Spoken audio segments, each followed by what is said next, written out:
Hello friends, வணக்கம். Welcome to mini blog. இன்றைக்கி வந்து பார்த்திங்கன்னா சாட்டர்டேங்க. இன்றைக்கி லஞ்ச் வந்து பார்த்திங்கன்னா காலிஃப்ளவர் அப்படியே வந்து ஃப்ரை பண்ணி வச்சுக்கிறேங்க. 65 மாதிரி போட்டு வச்சுக்கிறேன். நல்லா முறுமுறுன்னு ஆக்கி வச்சுக்கிறேங்க.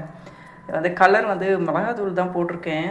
வெறும் மிளகாத்தூள், இஞ்சி பூண்டு பேஸ்ட்டு, அதுக்கப்புறம் சீரகத்தூள், அதுக்கப்புறமா உப்பு, காலிஃப்ளவர், அப்புறம் வந்து கார்ன்ஃப்ளவர் மாவு, அரிசி மாவு போட்டுக்கிறேன். நல்லா முறுமுறுன்னு இருக்குது.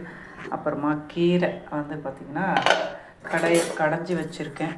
க்ரீன் கலரில் வரும்னு பார்க்குறேன். க்ரீன் கலரில் எப்படிங்க வரும் சொல்லுங்கள் நீங்கள். ஒருத்தர் வந்து நான் யூடியூப்பில் பார்த்தேன், அது அப்படியே க்ரீன் கலரில் இருக்குது, சூப்பராக இருக்குது. பார்த்து மஞ்சள் தூள் போடாமல் நானும் ட்ரை பண்ணுறேன், ஒன்றும் வேலைக்கு ஆகலைங்க. இது வந்து பார்த்திங்கன்னா சாதம் சூடாக இருக்குது.